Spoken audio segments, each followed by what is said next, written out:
It's the November writing residency, and the research side quests are diving deep. Ridiculous things are afoot. They are indeed. So Ella is coming back to us for the third time for the writing retreat, and every time you have a fabulous side quest that we need to go on. So this one was actually, we had a lovely gentleman here from Nebraska who saw the well and suggested that we get a high power magnet and drop it down and go fishing to see whether there's treasures down there. So thank you to him. And we have now decided to give that a shot, thanks to the wonderful group that's with us right now. And I would recommend not standing on the rope because I don't want to take you all with us. We're going in. So just to give you an idea, here's, if you're nice and quiet, ready? Whoa. It's pretty deep. It's pretty deep. Wow. All right. Rope. Okay. Yeah, so I've doubled the rope length because the first one I didn't think was going to be quite long enough. So let's see. Okay, don't drop the phone, Sarah. Don't drop the phone, or that's the first thing we're getting back up. Ooh, it's far. Oh, so It's a long way down. Hopefully I Careful, won't. Sarah. You're standing on the rope post. Oh, I'm not helping. I'm not helping. We just don't want you to go in. Yeah.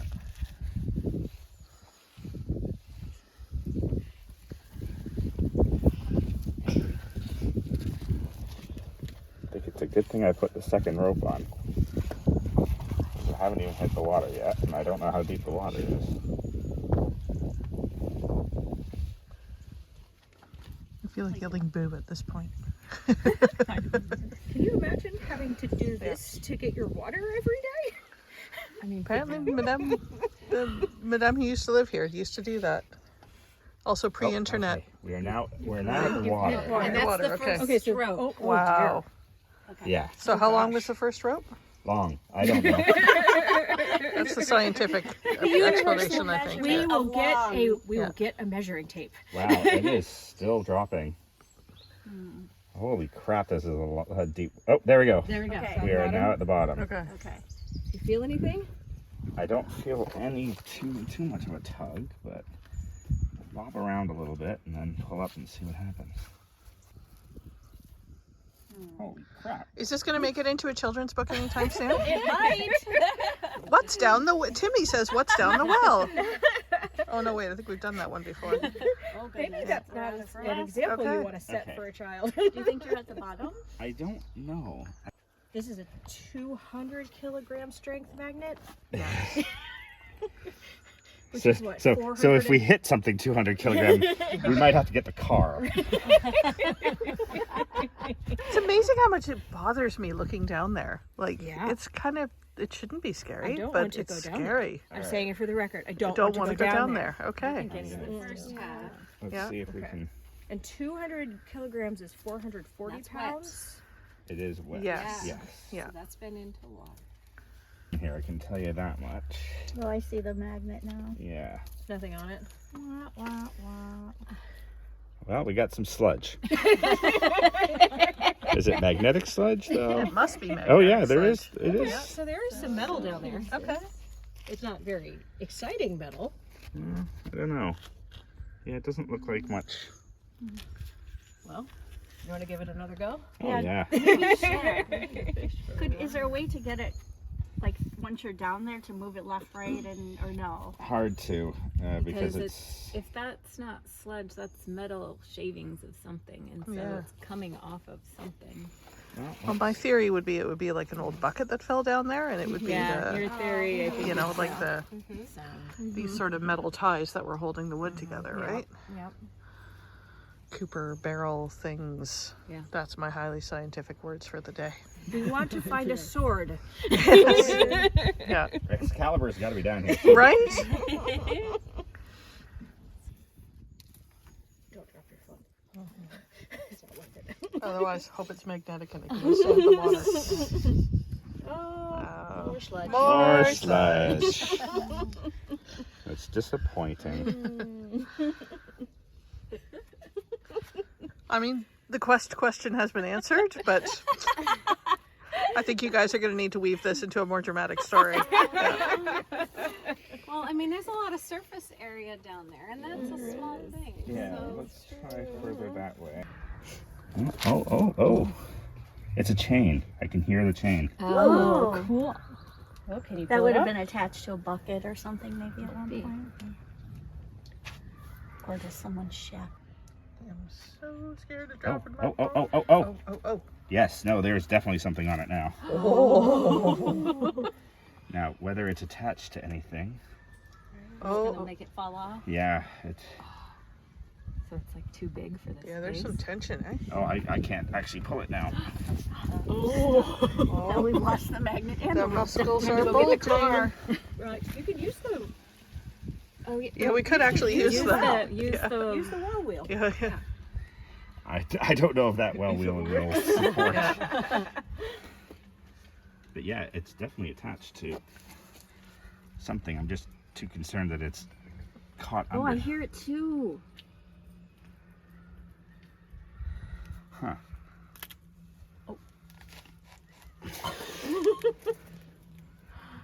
Oh, he's Oh. muscles. The muscles are bulging. Is that actually moving? It is actually moving.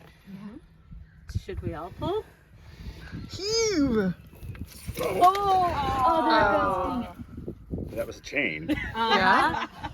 Okay, so that was something. That was very cool. that was cool.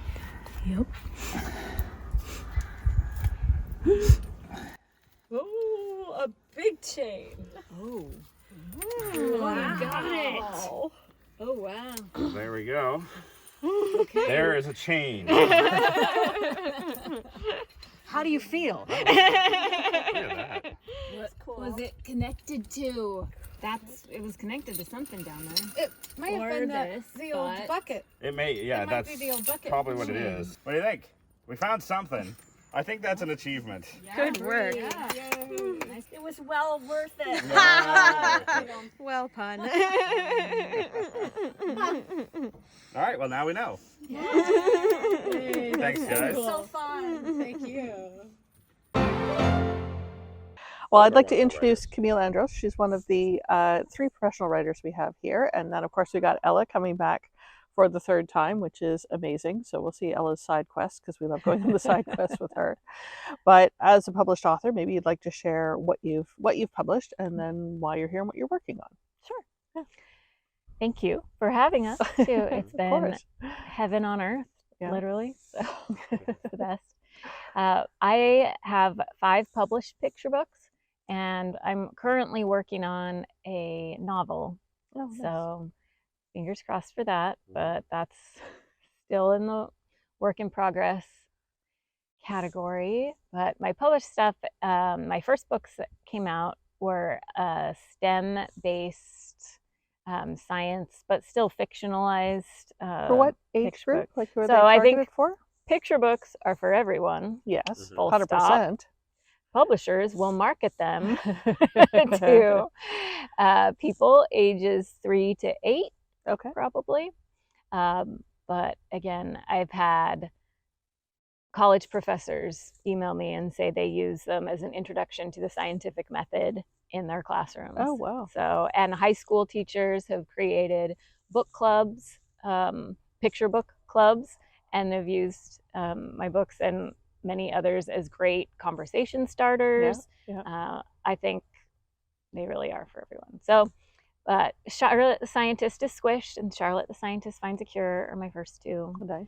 books, science-y, and using the scientific method to solve problems. And then I have The Dress and the Girl, which is for your sewing friends. They might Yay. like that one because it's about a little girl whose mom sews her a dress, and it's her favorite dress, and they go throughout their days together, spend all their days. She wears it all the time, every day.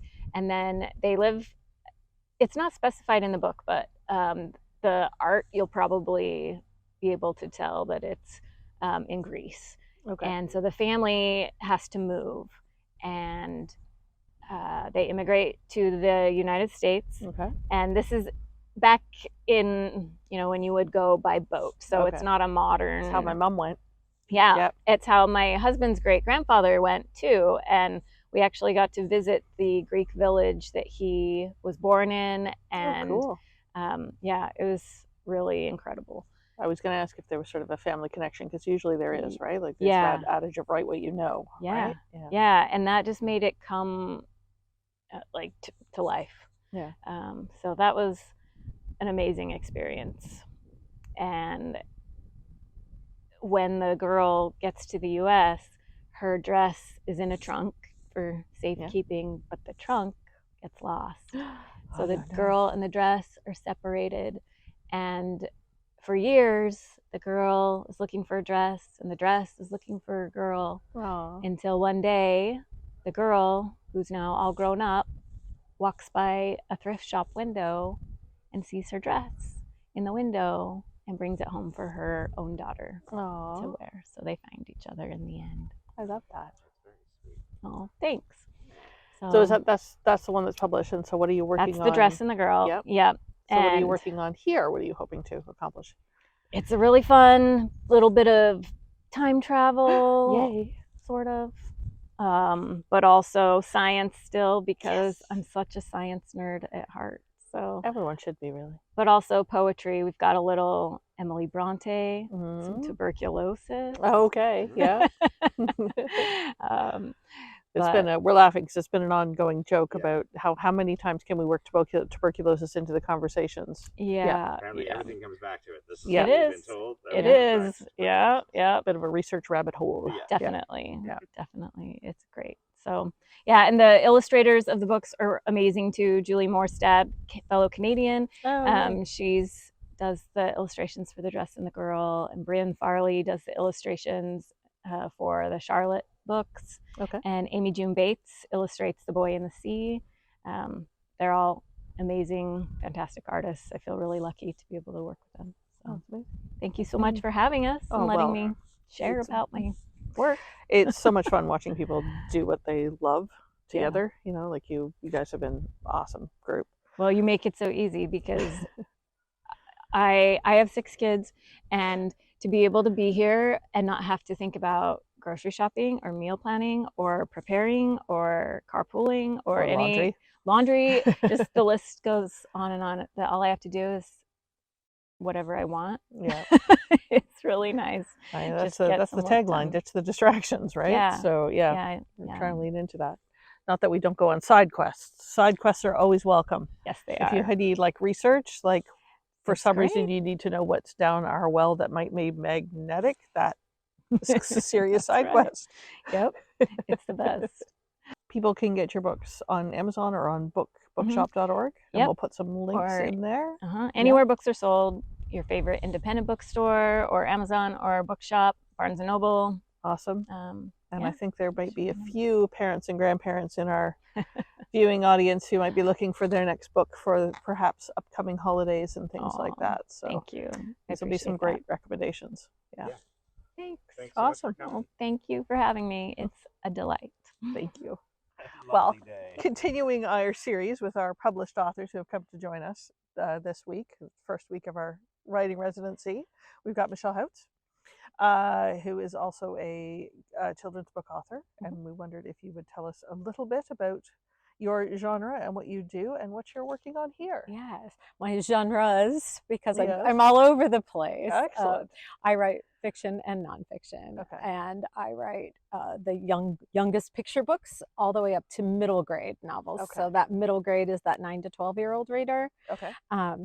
And so I have I like the variety as a writer.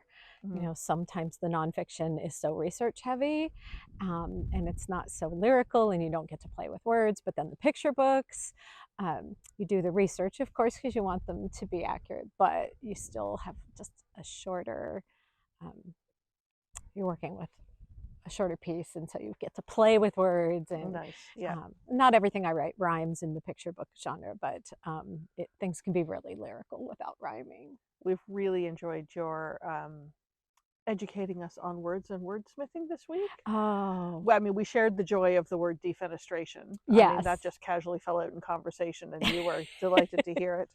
And then the new word of the week was rescrudescence? Rescrudescence. Rescrudescence. I'm going to get Yes. that right. Yes. I'll put up the spelling on the screen, and then everyone can look that up for their Sure. own edification, I think. Yes. Yes. Yeah. Yeah.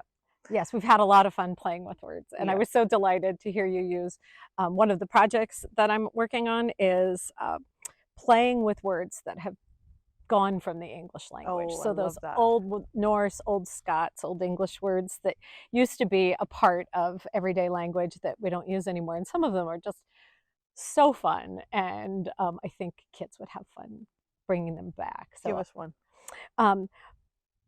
One of my favorites is elf locks.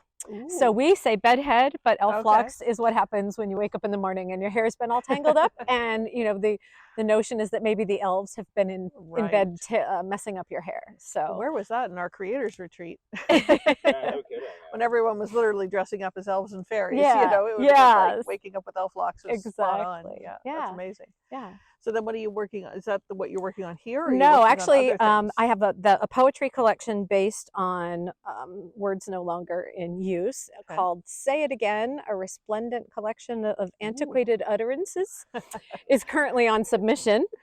So fingers crossed. If any of my ex-colleagues, and particularly people who reported to me, are watching right now, they're having a good laugh because that is just like normal Sara email. Yeah. Yeah. I love it. I love it. So yes, that one's looking for a publishing home. So, you know, as writers, we always have things in so many different stages. We have the thing that's not even on paper yet, that's niggling around in our brains. And then we have the thing that we're drafting or revising, the thing that's on submission, and then the thing that maybe, hopefully, is sold, that's now in the hands of an illustrator or the publisher. So, so I brought a brand new middle grade novel idea, the one that's just been on my mind for a long time. And it seems to me when you have a new idea, you need a solid block of time. So at home I can write, you know, maybe I have a 4-hour block of time. That's great. But, you know, life is going on around that 4 hours. And that's great for revising or even drafting once you've got a solid idea in your head. But when you're trying to find your way into a story, I feel like something like this, a retreat a week away, where I'm thinking of nothing but the setting, the characters. You know, I'm pretty much a pantser, which is what we say in the writer's world for those of us that go by the seat of our pants instead of outlining. Versus a planner, right? A plotter, a plotter, or a pantser. Yeah. However, even the best pantsers have to have we have to know who our character is, what our story's about, and the general direction we want to go. Okay. So I've been able to do that this week. And awesome. That's amazing. So you've made some good progress then? I have. Awesome. I have. That is exciting news. Just the wonderful foods and the Oh my goodness. weather and the Yes, I mean, you know, there's a balance when you go on a retreat so far from home that you don't want to spend the whole time holed up in your room writing. You want to be productive, but my goodness, what's around us is amazing. Well, you got to draw inspiration too, right? Yes. And get out and have some healthful walks. That's right. Visit a French market. I was going to say visit town, visit the market, and of course, you know, eat 3 meals a day slowly and enjoy them. Not pass up the fashion maquettes when you see them. That's right. That's right. Yes. A woman after my own heart. Yeah. So where can people find your books? My books are available through all the traditional online booksellers and brick and mortar stores where they still exist. Support your local independent bookstore. And my website, I don't sell through my website, but you can go and, you know, read about each book at michellehouts.com. Okay. I will include a bunch of links in the show notes, as they say. So people can go find the authors and their books, and hopefully people will have wonderful gifts. Well, thank you for coming, and thank you for sharing your work with us. Thank you for creating this amazing place and space and time for writers like me. I appreciate it so much. Most welcome. Thank you. I'm sure there's a word for that. Yes, maybe a really old one. Yeah, we'll find one. We can dig it back up. Awesome. Maybe we could pull it out of the well. I'd be remiss not to mention Sherri Rinker, who graciously invited Michelle and Camille to join her on this retreat. Along with Ella, the four of them created an incredibly inspiring environment. Sherri is also a New York Times bestselling author, and we'll be sure to include some of her titles in the video description below.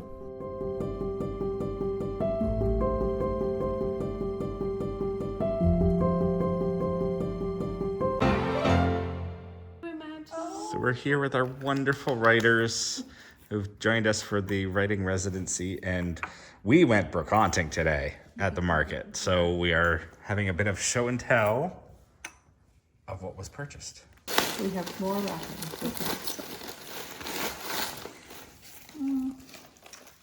Oh, that's cute. It's so sweet. It's a little oil painting.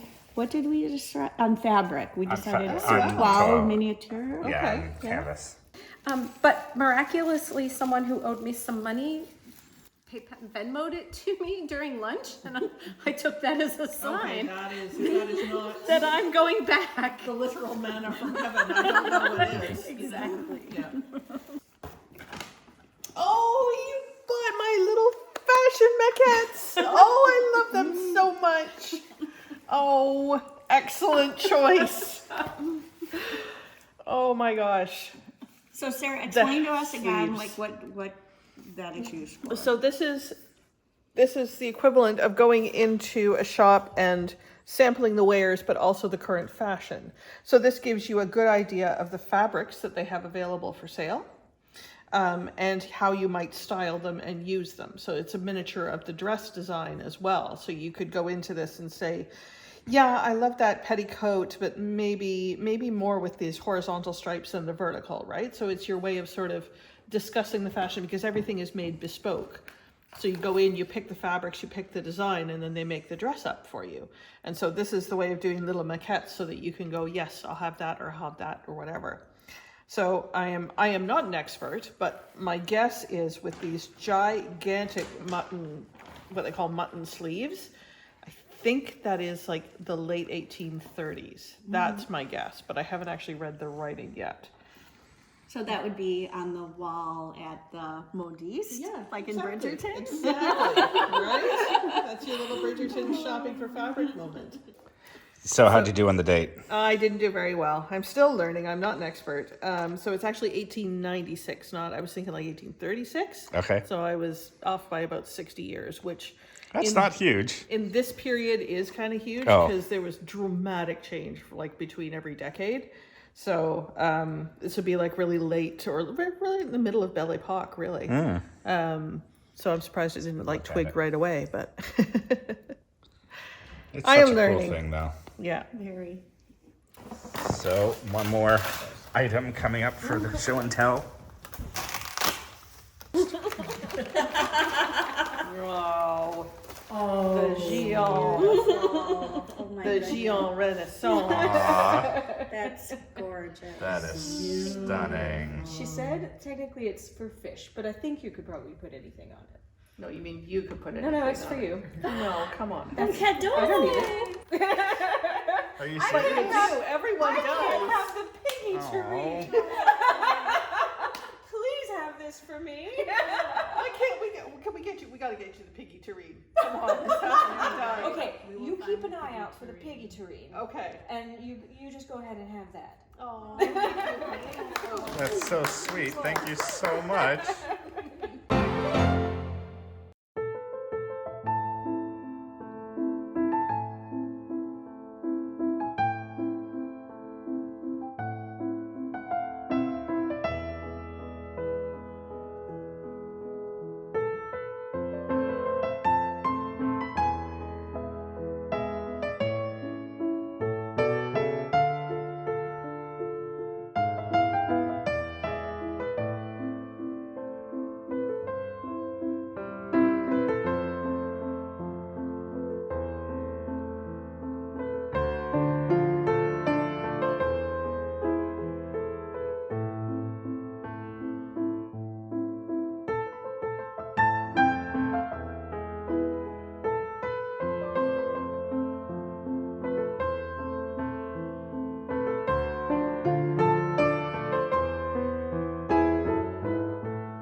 All right.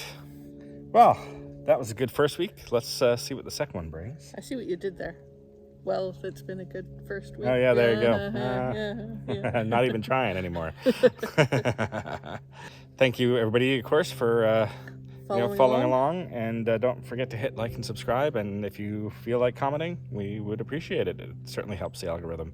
Yeah, and you can check out the description of the video for the links to the books if you guys are looking for birthday or holiday gifts. Yeah. Yeah. And check out our Patreon if you feel moved to do so. Yeah. All right. Thank you, everybody. And we'll see you next week for a big barn announcement. Exactly. Okay.